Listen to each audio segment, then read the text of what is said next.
Merci, Sir Khalef, pour cet exposé qui a pu bien préciser le contenu chiffré de cette étude.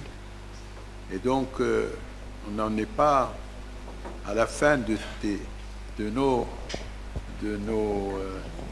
notre travail, parce que une fois analysé, une fois dégagé certains indicateurs, on peut tirer un certain nombre d'enseignements qui ressortent de ces indicateurs, mais il faut probablement, sur chacune des grandes questions qui sont posées, approfondir, revoir les liens, les causes et les effets.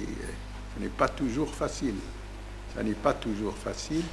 Il faut donc, pour nous avons l'obligation d'aller dans ce sens, mais aussi avec nos partenaires, et dont vous êtes, puisque vous êtes venus nous voir, par l'échange, par le débat, par les questionnements, par l'apport que chacun, à partir de son expérience, de ses connaissances, peut apporter, pour que nous pouvons un petit peu améliorer, approfondir nos travaux sur cette question très importante de l'investissement. Mais au-delà du problème de l'investissement, ce qui est posé, c'est comment assurer au Maroc un modèle de croissance qui lui permette d'investir pour mieux produire et pour mieux répartir. Ce n'est pas toujours facile.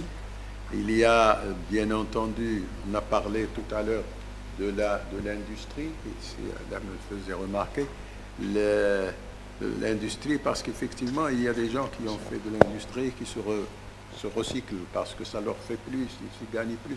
Mais il y a aussi, sûrement aussi, notre faible préparation, la faible préparation de nos entreprises à l'ouverture.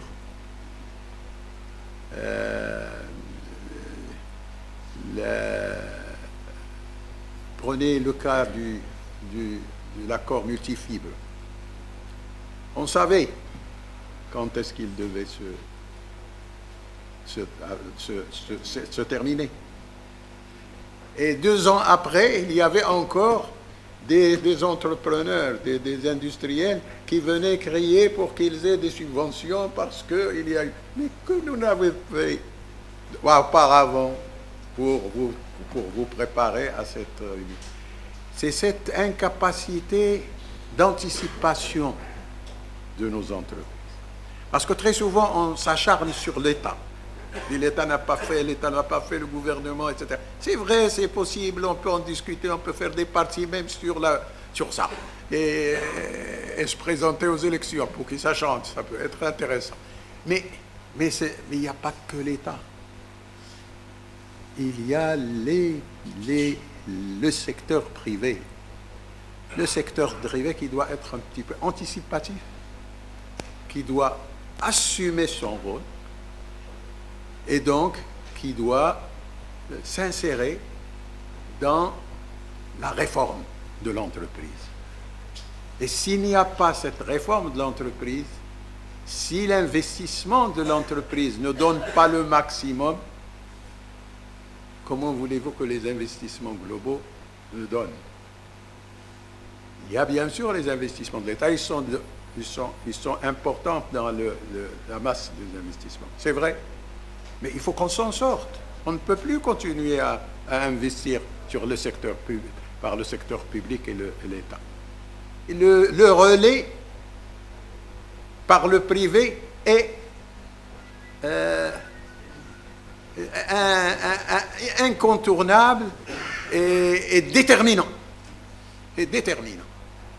Alors, très bien, aujourd'hui, de voir les questions que nous avons posées, mais il faudrait probablement qu'il y ait un peu de débat sur ces questions-là, pour que chacun ait sa part de responsabilité et sa part de contribution à l'émergence du pays. Merci, parce que vous avez été très clair et en très peu de temps. Maintenant, à la salle de s'exprimer.